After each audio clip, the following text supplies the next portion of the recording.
Hello. Some more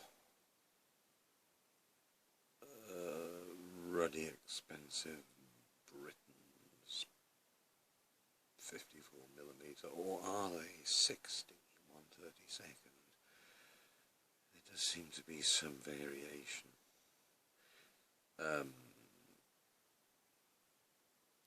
Yes, that cavalry figure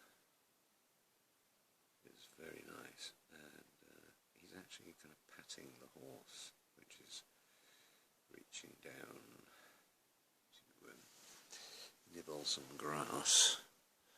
I'm not sure if you can see that really. I'll move him along a bit. Oh, I'll just shift him. Yeah, might be able to see it better. No, not at all. It's too dark. There we go. Look at that. Sorry about that. It's quite good though to have those gun crews, those cannoneers, the section of guns in front of the limbers. There's some focus, hopefully. Some of them. They're all Britons. Oh, there's another one called. Two of them are by the Collector's Showcase. But anyway, I think they're called. So, oh yeah, the chap that I'm focused on in the middle, on the right-hand piece gun, has just pulled the lanyard. So the gun has just gone off. So I've added a bit of smoke to the vent, like a plume of smoke, and also I'll show you later a ring round the little eternal flame that they put sticking out the front, which is actually exactly as Canon ignition, whatever look.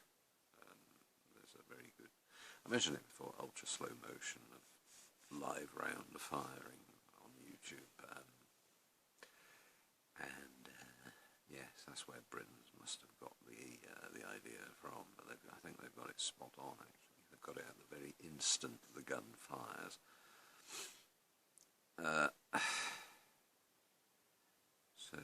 And that chap in the bottom right, he's sort of sitting at a table reading a newspaper. I'll just focus on him a bit. It doesn't want to focus on it. What about his table? Sort of. Doesn't want to focus. Oh, sort of. Not brilliant. Ignore the bottom left. There's some reenacting midgets. Not sure if you're allowed to say that, really. Who cares? And the chap on the left, Britain's piece. Just focus on him, if possible. Well, he's just attached to the lanyard. You can't quite see it here. I've used a piece of piano wire. So he's just about to tug on that. And then there's a stretcher crew there, just immediately above the right wheel of the right-hand limber. One of them is a Zouave, though I'm not sure if he's really appropriate for this Eastern Theatre Franklin battle that I'm doing gradually, one part of it, Eastern sect. I've got to do the earthworks and the trench next, so I've got to slide in an inch thick bit of recto,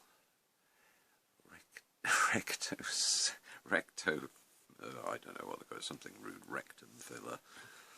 No, a rectocell, something like that, something weird.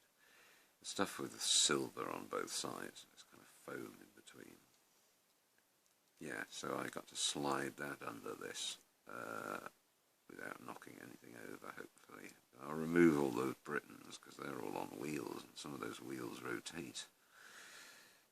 Like the gun on the right, it's got screws on the hubs, which is interesting. Still, it's an advantage. Now, what I thought I would do, or try at least, because I'm kind of doing it anyway, is the gun on the right that's just ignited. I was wondering if it would be possible, very gradually probably, for me to actually make that gun crew operate, do the loading drill and fire the gun by making various limbs or legs or whatever movable in some kind of clockwork mechanism. Because I've got to change some of the figures anyway. For example, let's see if I can show you one here I've been doing. So this is, yes, I'm afraid, to all you Britons collectors out there, this is one of the figures that I got. And see if I can focus somehow. It's because I'm moving it around. Need two hands, 1 second. There. So I've chopped his arm was just, that right arm of his, I'm assuming is supposed to be, he's holding a ramrod, he's number 1. But his left arm was just kind of dangling down in a similar sort of manner and looked a bit odd. God, it's big, that hand, isn't it? It doesn't look big. Massive hand. Huh. Dirty great plates. So, I hope I'm not damaging any of my figures while I'm... oh God. So anyway, as you can see, I've ended up chopping his arm off and bending it at the elbow, so it looks like his head snapped off, and that's a good thing. So it looks like he's raising his left arm to protect his ear from the noise of the gun going off.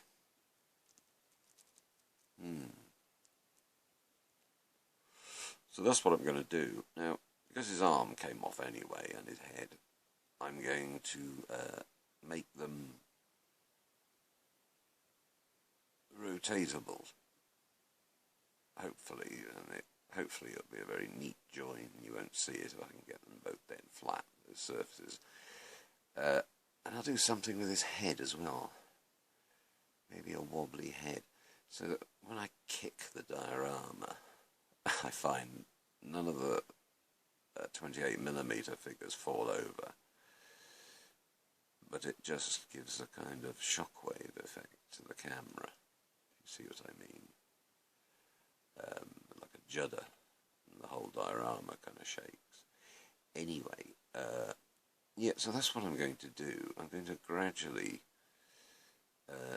see if it's possible to animate these figures with clockwork beneath or something. Or some clever little mechanism somehow, which I'll gradually think of over the next few years. But in the process of trying to make him a better pose,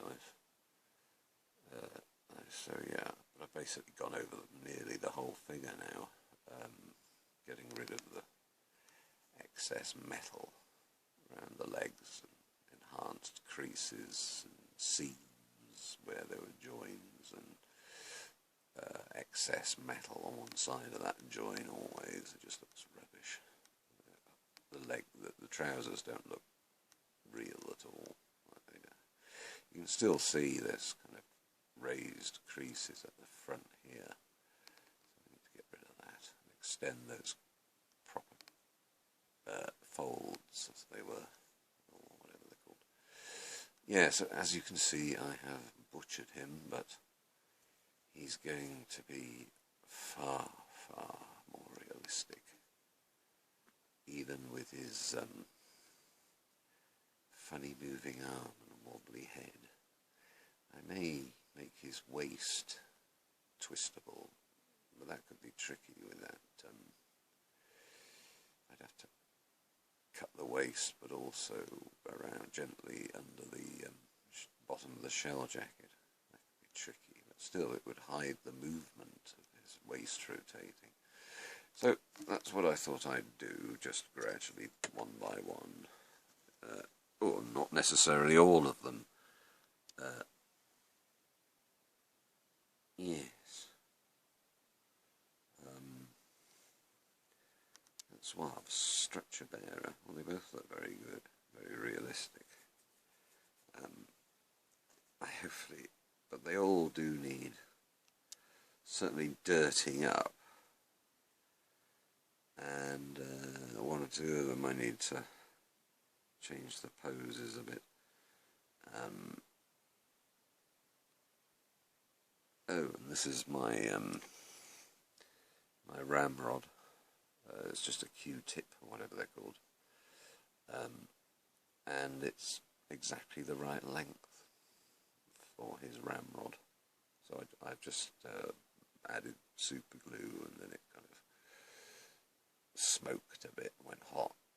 So now I can file that shape down to look hopefully a bit more like a brush, and then put a sort of metal bit on, like a metal disc on the end here, puck thing almost, on the other end.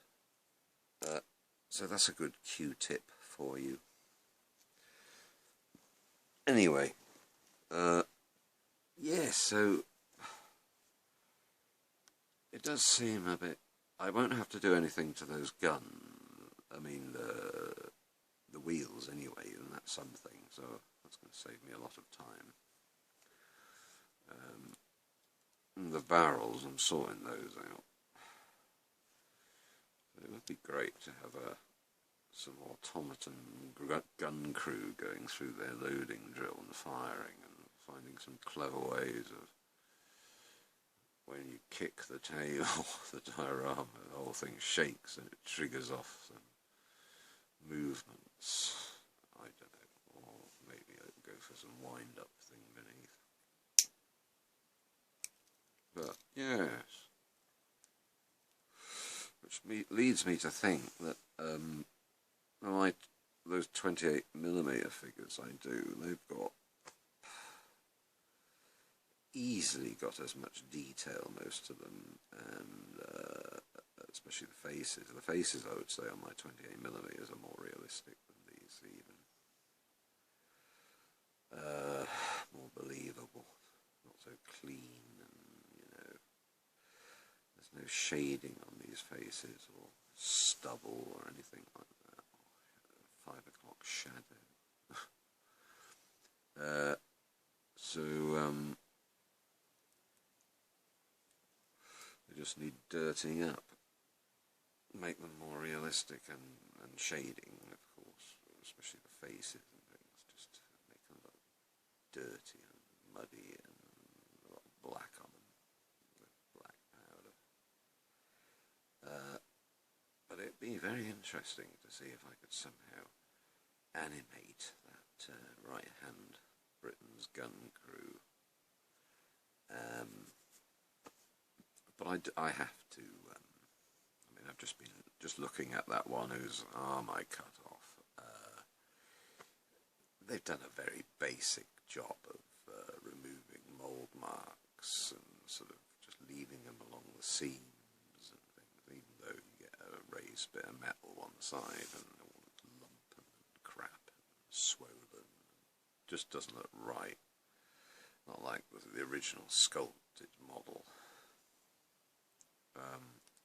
We ended up spending hours. I must have spent about 6 hours on that figure that I butchered already. But But still, it's very interesting to see if you can make these things slightly animate. And even more, if you could make it actually go through the gun drill, like it's like a dance anyway, isn't it? Someone said. That Ranger Matt Atkinson, I think, in Getty, he said that it's like a dance, isn't it? It's a drill.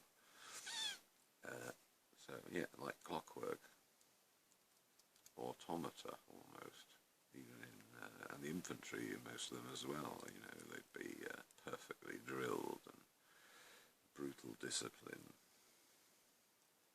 especially Confederates in the West. So I need to buy a vape, and then I can create loads of smoke for my videos next time. Yes, I think I've gone on long enough. So I've been continuing with these Perry metals. These are the bought ones. Is that going to focus? Not without me tapping the screen, I suppose.